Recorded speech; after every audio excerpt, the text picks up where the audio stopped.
will show you how to drop a table and create a table in MySQL and insert some records in MySQL table. So basically syntax for drop table in MySQL is drop table name. For creating a table, you need to write create table, table name, column name with data type.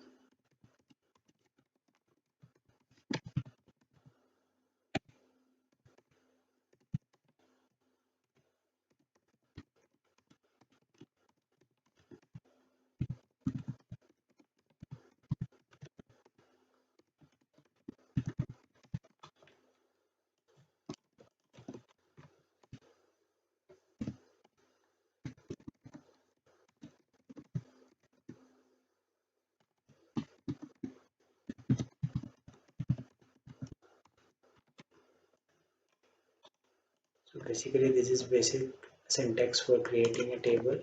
Now for inserting a table, you need to write insert into table name and then columns,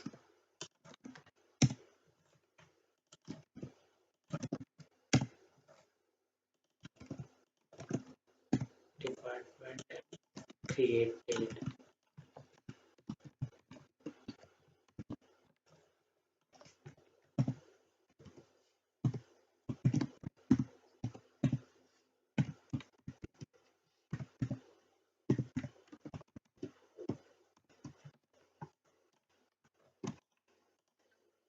So basically we have inserted record this table called table name.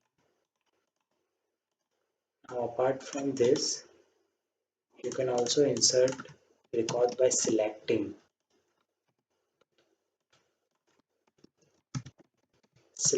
values that you need to insert. Say test. Here what you are doing is you are just selecting the values. Let's see.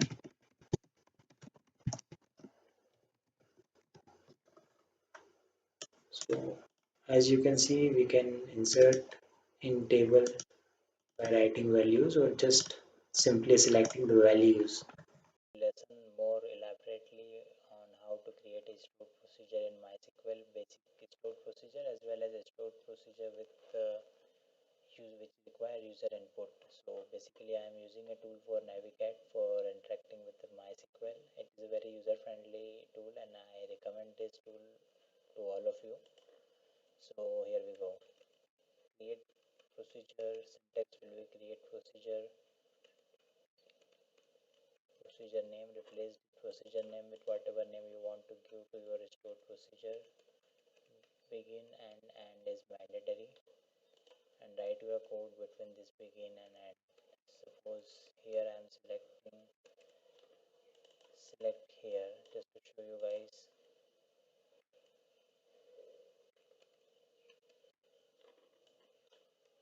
So calling a stored procedure is rather easy. Call procedure name and you can call. So here for user input you need to ask user underscore input. You can write multiple inputs, you can take multiple inputs or add or single input as well. So you need to decide whether it is user input will be integer or varchar or whatever and change your procedure accordingly. I am taking int as an integer from user. So if user input equal to 1, then else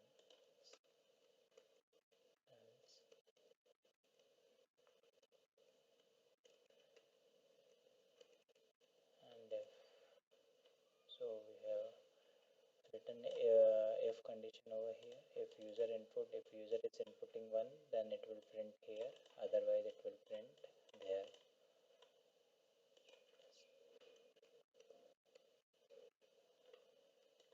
let's check this procedure. So if you need to pass user input, if you are executing procedure that require user input but without input, it will show you, it will give you an error. Incorrect number of arguments for procedure, expected one got 0, expected 1 because we have expected one input from user. So let's check by passing 1 here, and if we pass 2, then it will show there.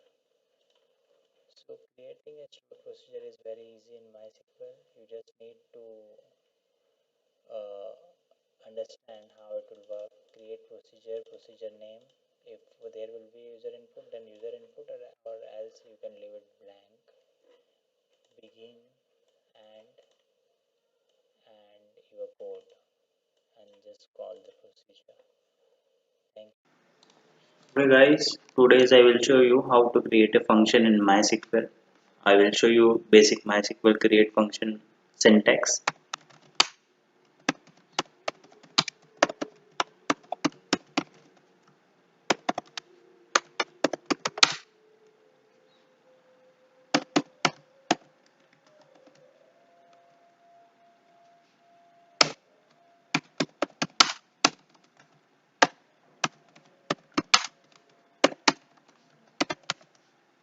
So in this function we are not inputting something, we are just returning one. You can return here something like home as well. You have to change return data type.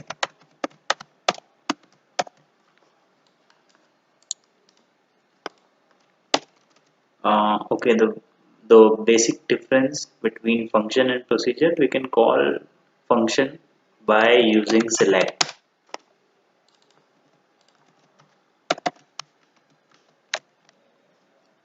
home. So this is just a basic syntax. I will show you some more.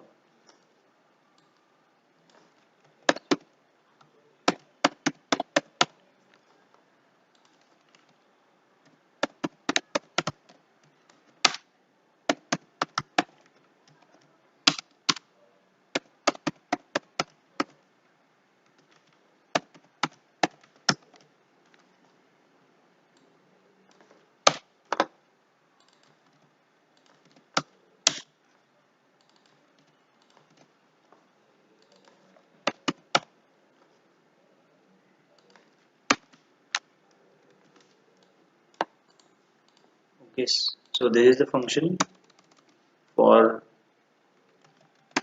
sum of two inputs. Let's try this.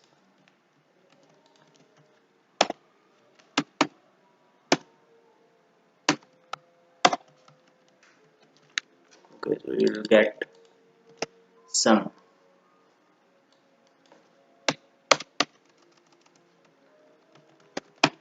And if you call, if you execute this function without any parameters, you will get error something like this.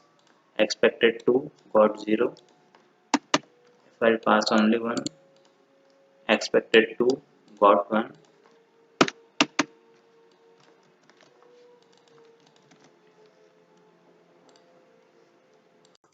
Hello guys, today I will show you how to create a view in MySQL. Views are nothing but virtual tables. So if you do not want to expose all columns in a table to particular set of user, you can create a view.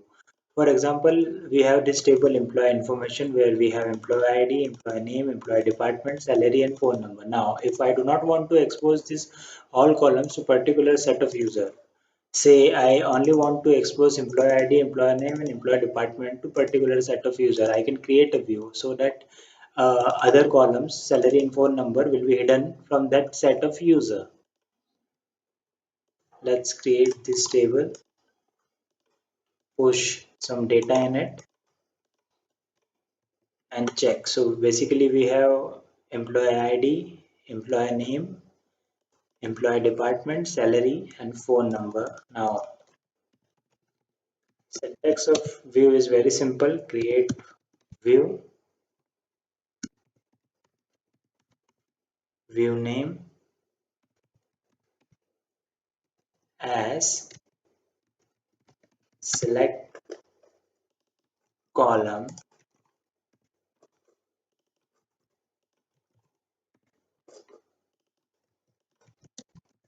from table name. That's it.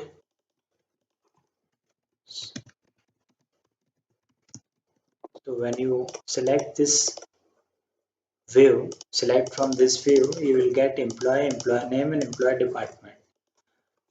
So basically what I have done is I have created a view with those column which I want to expose to particular set of users.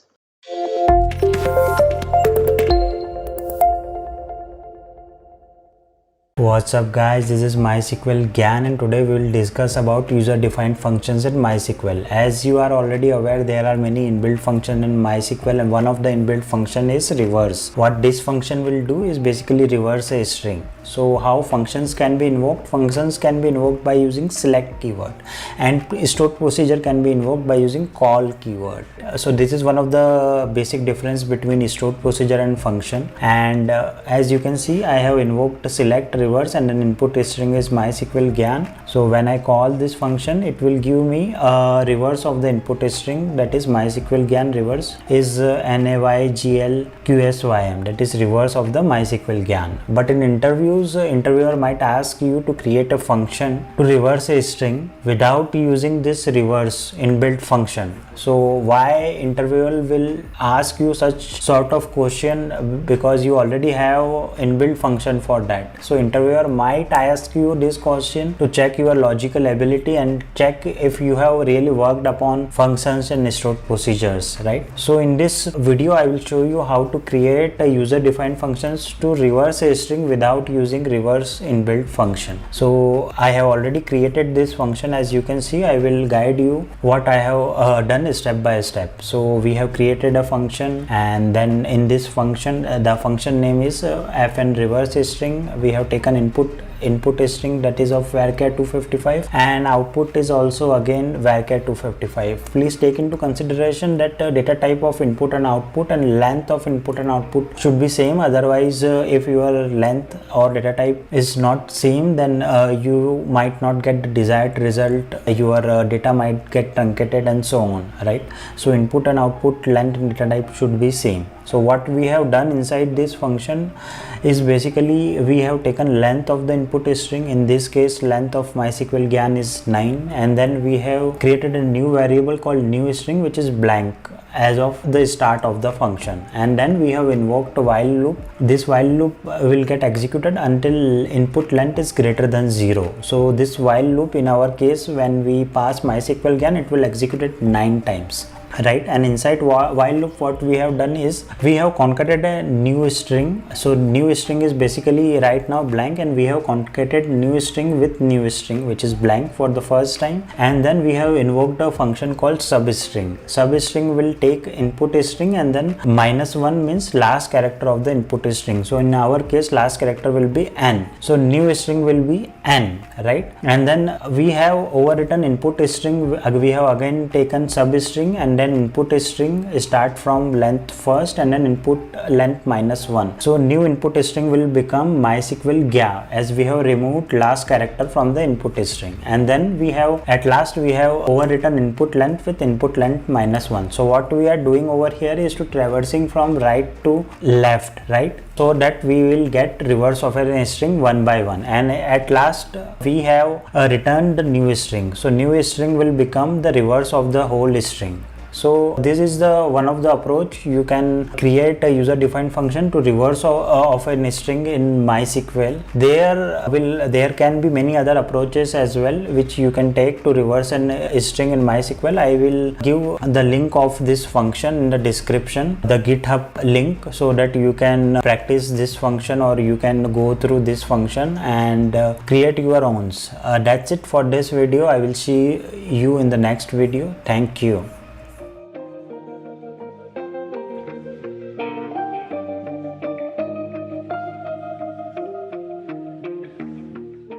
What's What's up guys, this is MySQL Gyan and today's topic is function and procedure. Today we will discuss every aspect of functions and procedures, be it user defined or system defined functions and procedures. So without further delay, let's start.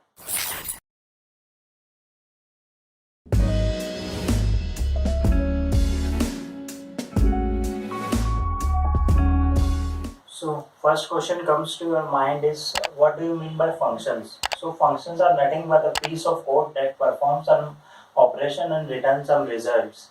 So there are your two types of functions basically, that is built-in function and user-defined function. Built-in functions are like current date, current time stamp, etc.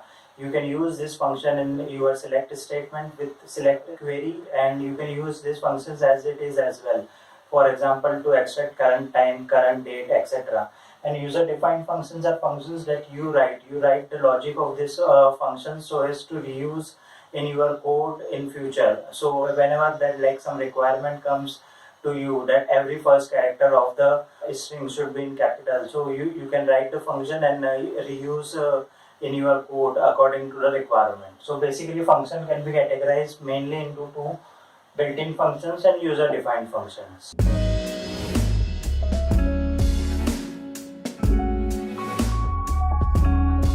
Till now we have discussed function can be categorized as built-in functions and user-defined functions. Further, built-in functions can be categorized as string functions, numeric functions, date functions, aggregate functions, and other functions. Let me give some of the examples of these functions. String functions means upper, lower, numeric functions means greatest, least, date functions means date, current time, stamp, etc.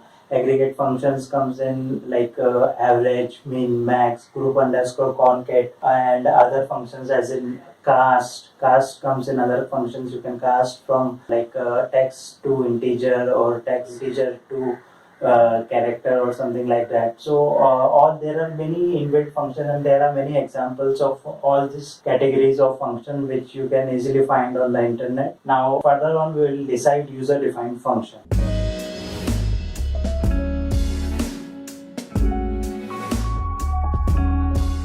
Moving on, what is user-defined functions? So user-defined functions are functions which you create as per the requirement or problem statement. So many times you got some sort of requirement, like you get data from third-party sources and that data is not in proper format. So you basically get a requirement, okay, so these are the data of some books and first letter of like every sentence should be in capital, or first letter of every word of an input string should be in capital or something like that. So for that kind of requirement, you can create your own functions and just store it and use it like for that requirement and for future requirements as well. So like this is just an example. There are many use cases for user-defined functions which you will see when you first get comfortable how and where to use functions.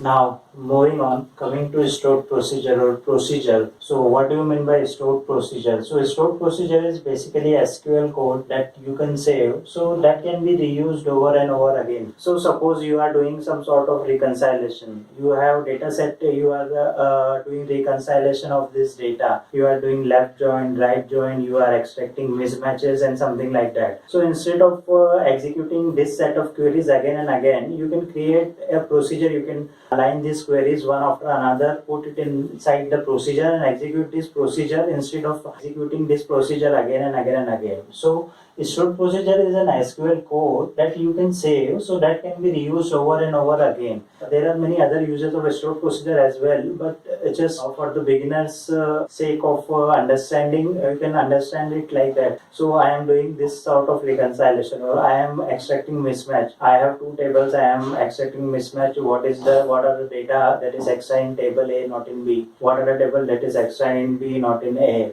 and you are doing this kind of reconciliations again and again every week or every day in your company as a fresher. So instead of executing these queries manually, just create a process, just align these queries one after another, put it inside a procedure, and then execute this procedure instead of executing this set of queries again and again and again. And there are many other use cases of procedures as well, which you come to know once you get comfortable with where to use function and where to use a stored procedure.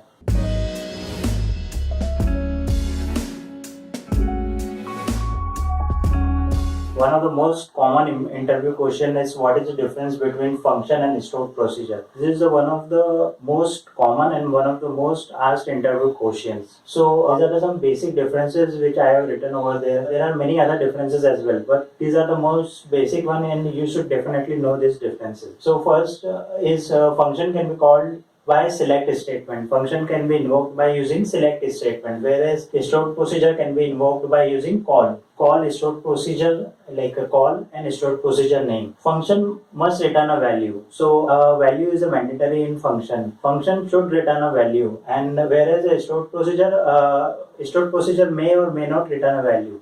So value is not mandatory in terms of a stored procedure. No DML is allowed inside the function, whereas a DML is allowed inside the stored procedure. So you can insert, update, delete, all these commands you can execute within a stored procedure. And last but not the least, function cannot call a stored procedure, but a stored procedure can invoke function. So within a stored procedure, you can invoke function, inbuilt function or user-defined function, whatever the case. So these are the most basic ones which I have written over here. There are others as well. Once you get hands on the stored procedure and function, then you get to know that there are many other differences as well. Like prepared statement, we cannot use prepared statement inside the function, and there are many other examples as well. So just go through basic differences. Just try to create your own functions and stored procedures. Just try to implement whatever comes to your mind, and then while implementing you will come to know, okay, these things are possible and these things are not possible. That's it from my side. This is MySQL Gyan, and I will see you in the next video.